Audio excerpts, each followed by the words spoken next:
কখনো কখনো মানুষ আর কাঁদে না, শুধু চুপ হয়ে যায়। কারণ কিছু কষ্ট এত গভীরে জমে থাকে যে চোখের জলও সেখানে পৌঁছতে পারে না।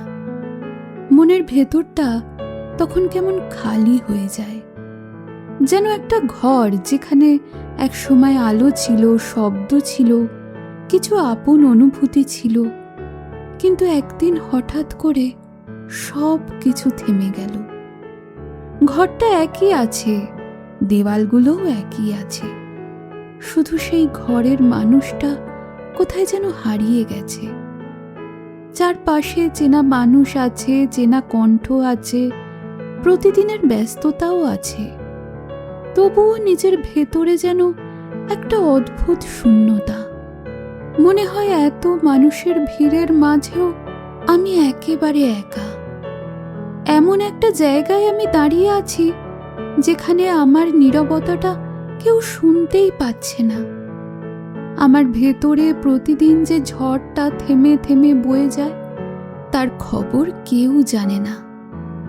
সবচেয়ে বেশি কষ্ট হয় তখন যখন নিজের কাছে নিজের কষ্টটা লুকিয়ে রাখতে হয়, হাসতে হয়, কথা বলতে হয়, স্বাভাবিক থাকার চেষ্টা করতে হয়, আর প্রতিদিন যেন নিজেকেই বলতে হয় আমি ভালো আছি। যখন ভেতরে ভেতরে একটা মানুষ একটু একটু করে ভেঙে যায়। কখনো কি এমন হয়েছে হঠাৎ কিছু দেখে বা কিছু শুনে বুকের ভেতরটা কেমন মোচড় দিয়ে উঠেছে? কোনো পরিচিত জায়গায় গিয়ে মনে হয়েছে এখানে তো একসময় আমি খুব ভালো ছিলাম, কিন্তু সেই আগের মানুষটাকে আর খুঁজে পাওয়া যায়নি। কারণ কিছু হারিয়ে যাওয়া জিনিস বোধহয় সত্যিই ফিরে আসে না, শুধু তাদের রেখে যাওয়া শূন্য জায়গাগুলো থেকে যায়।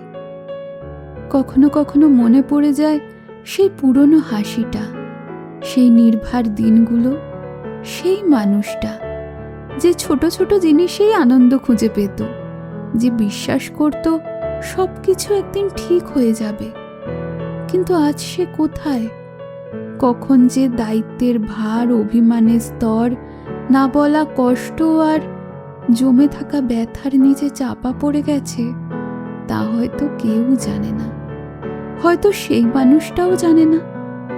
এক সময় সে এতটাই ক্লান্ত হয়ে যায় যে তার আর অভিযোগ করতেও ইচ্ছে করে না, কাউকে দোষ দিতেও ইচ্ছে করে না।